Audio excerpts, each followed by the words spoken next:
Kesk-Eesti edelaosas suurte soode, lamminiitude ja metsade kaitseks rajatud Soomaa rahvuspargiga on seotud palju salapäraseid lugusid. Räägitakse nii manalateed läinud seenetaadist, kes aeg-ajalt korilastele endast märku annab, kui ka raske haiguse tõttu enesetappu sooritanud Liivakivi Oskarist, kes muuseas siiani Soomaa keskuse külastajatele ja töötajatele endast märku annab. Täna oleme me oma mikrofonide ja kaameratega ühes vägagi omapärases Eestimaa paigas, nimelt Soomaal. Paljud, kes siin Soomaal rahvuspargis asuvas keskuses öö veetnud, väidavad, et on kogenud midagi seletamatut ja müstilist. Veidrad hääled, põrandale kukkuvad asjad, akendest sisse piiluvad aukus silmadega surnud.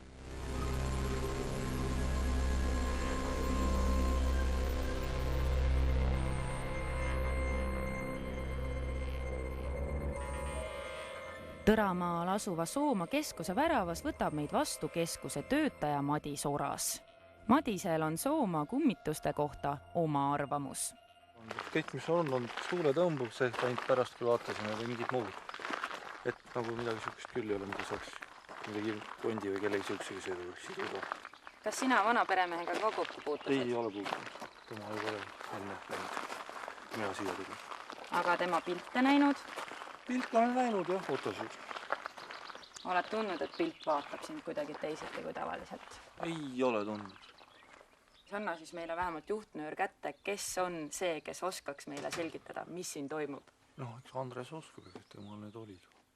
Lähme siis Andrese juurde. Tere, Andres! Tere! Räägi mulle, sina nüüd vist oled kõige õigem mees, kes oskab rääkida, mis siin toimub. Sina olid endine majavalvur siin. Kas ma oskan rääkida, mis praegu toimub, selles mõni väga kindel ei ole. See Tõramaa lugu on selline, et kui mina siia tulin tööle majahoidjana, siis tegelikult ei uskunud ma siin mitte sõnagi, et see Oskari legendist räägiti siin hästi palju. Et olla olnud selline imelik mees, kes siin üksinda elas oma talus. Oskar oligi selline isevärki mees, kes oli sellise erakliku loomuga, natukene tõre, Tõramaa ju. Ja sõitis siis ringi mootorrattaga, eriti inimestega ei suhelnud. Ja sellest siis on levinud väga levinud arusaam, et Oskar oli selline ihne ja kuri ja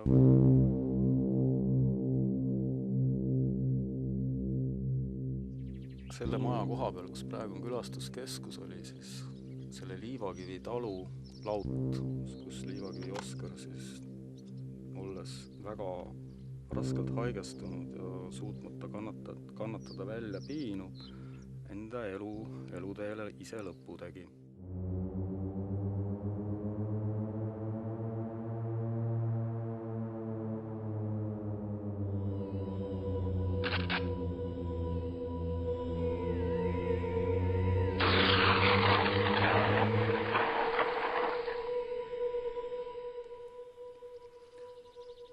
Pärast seda, kui siis rajati külastuskeskus, sugulased vist müüsid selle koha nüüd ära rahvuspargile, on siin majas üht-teist juhtunud. Seda räägiti juba enne, kui mina siia tulin. Ma olin voodis ja silmanurgast vaatasin akna poole ja nägin üht sellist koledat koolja nägu.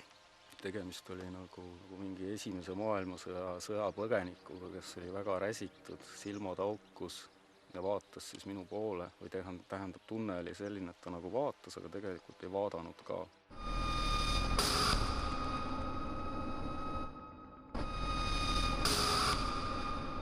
See kestis hetke ja siis ärkasin üles, ikka, kui inimesel on luupaine olnud, siis kerge hirmuga. Ja siis ma hakkasin kuulama ka teisi inimesi, kes siin paigal on kauem viibinud olnud ja ka neid inimesi, kes siin on võib-olla ühekordselt olnud. Aga kas sa saaksid meile tutvustada seda maja ümbrust?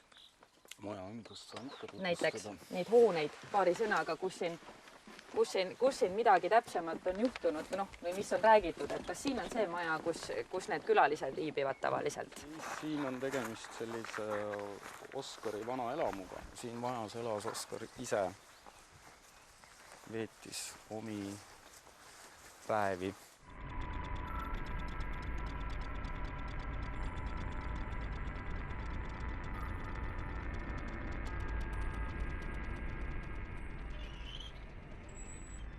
Andrese lahkudes tuli Soomaale majahoidjaks Algis, kelle sõnul toimub endise Liivakivi talu territooriumil seletamatuid asju vaata et iga päev. No enne mind oli üks siuke verdaretav õuduslugu, nagu, mida üks ettevõtja, kes nagu kanuusid laenutas, ta oli hästi vähe aega siin Soomaal. Ja siis ta ööbis seal üleval toas ja siis ta öösel oli üles ärganud ja siis oli üks valge staam oli sisse astunud. Ta ei teagi, kas ta üldse tuli läbi ukse või kas ust üldse lahti tegi ja siis tuli istus talle kõhu peale ja ta siis tahtis nagu midagi teha, liigutada või midagi, aga ta ei saanud nagu. Et ta rääkis seda nii ehedalt kohe hommikul peale tõusmist ja tema jaoks oli hästi õudne juhtum. Ja siis tal oli siuke külm higi tulnud ette ja ta ei saanud mitte midagi teha ja lõpuks see daam siis lahkus. Ja siis ta jäigi sinna hulgaks ajaks veel enne, kui ta nagu liikuma sai.